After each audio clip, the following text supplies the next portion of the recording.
जय श्री राम मित्रों। कैसे आप?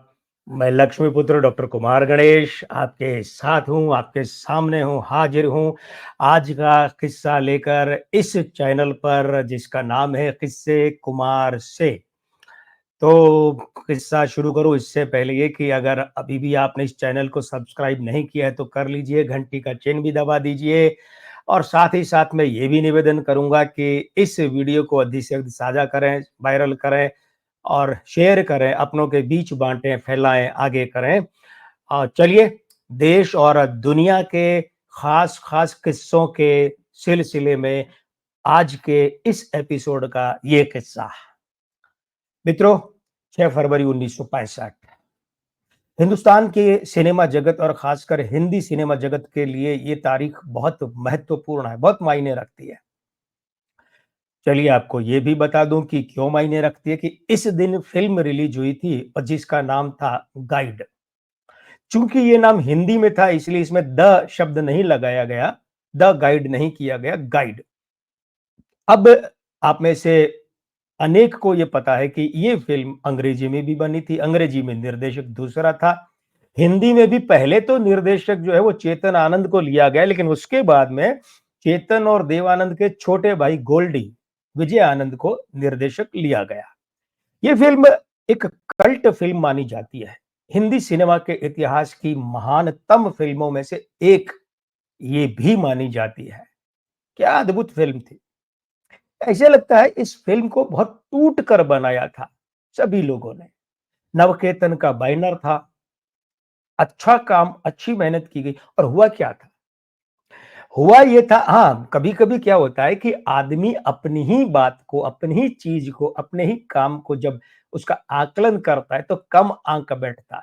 कभी-कभार, बहुत बार तो ये होता है कि अधिक आंक बैठता है, ओवर एस्टिमेट करता है, लेकिन कभी-कभी अंडर एस्टिमेट भी कर लेता है। जैसे माँ-बाप अपनी औलाद को प्रायः अंडर एस्टिमेट ही करते हैं, अधिकतर।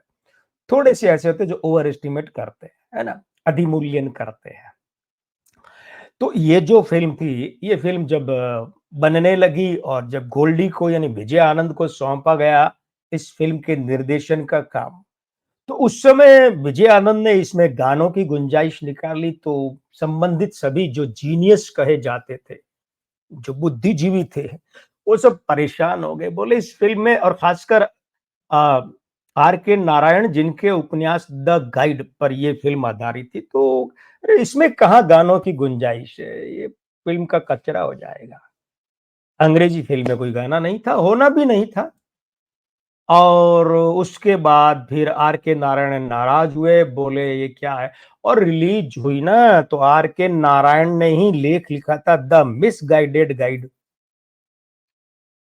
बड़े निराश थे इस फ़िल्म से, लेकिन इस फ़िल्म ने जो झंडे गाड़े, सिर्फ़ सफलता के ही नहीं, क्वालिटी, गुणवत्ता के भी, गीत, संगीत, अभिनय, सिनेमैटोग्राफ़ी और सभी तरह से। क्या फ़िल्म! तो हुआ क्या कि फ़िल्म की स्क्रिप्ट बन गई और गानों की सिचुएशन जो है वो जितनी थी वो सब बन गए। अब गीतकार की बात आई, तो संगीतकार तो सचिन देव बर्मन अंतिम रूप से तय कर ही लिए गए थे, फाइनल कर ही लिए गए थे, तो एसडी बर्मन के साथ में हसरत जयपुरी को लिया गया और हसरत जयपुरी को अकेले लिया गया। शैलेंद्र हसरत की जोड़ी जैसे हुआ करती थी, वो नहीं, क्योंकि शैलेंद्र और हसरत की जोड़ी तो राज कपूर की फ़िल्मों में ही होती थी। उसके इतर बहुत कम 2-4 फ़िल्मों की रही होंगी, अन्यथा ये दोनों अलग-अलग ही लिखते थे।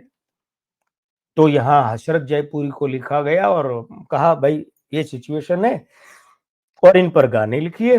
उन्होंने एक सिचुएशन पे गाना लिखा, बोल लिख के वो सुनाए।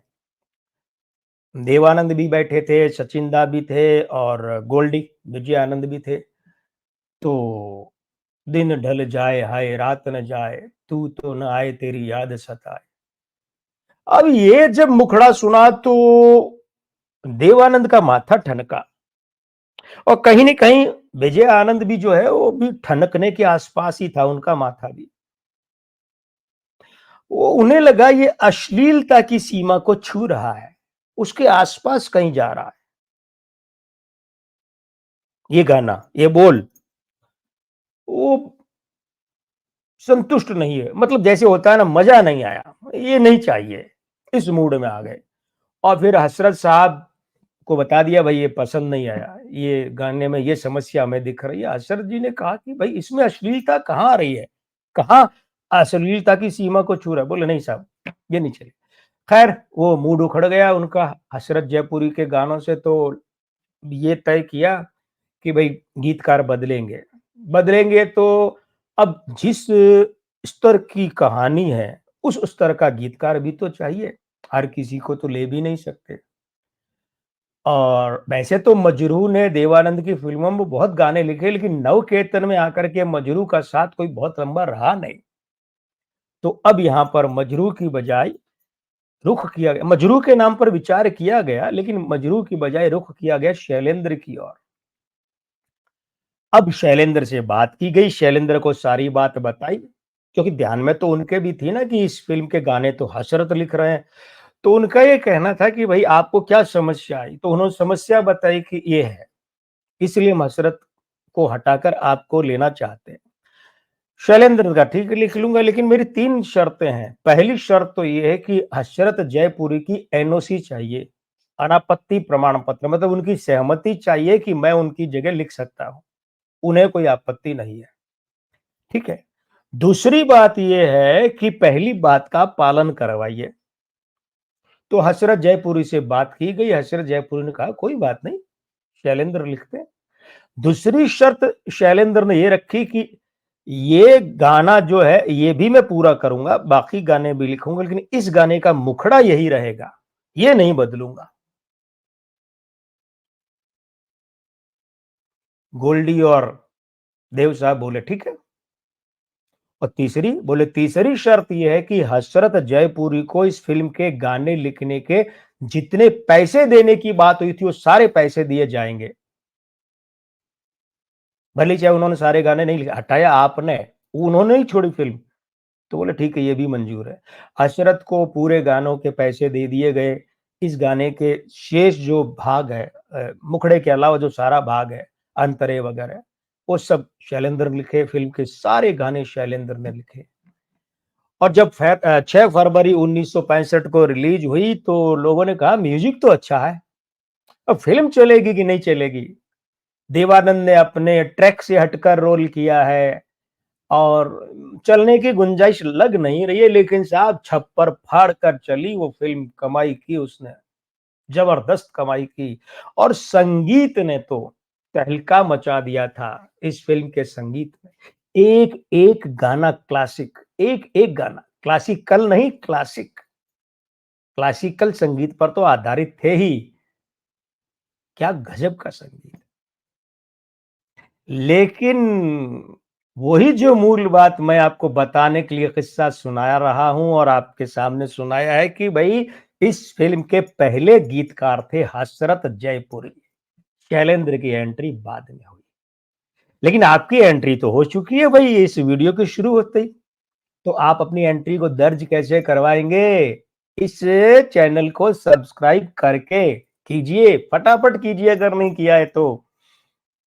और इस वीडियो को अधिक से अधिक साझा कीजिए। बस हाजिर होता हूँ आपका दोस्त कुमार गणेश, अगला एपिसोड लेकर किस्से कुमार से का विदा। लेकिन कभी अलविदा मत कहना। नमस्ते दोस्तों।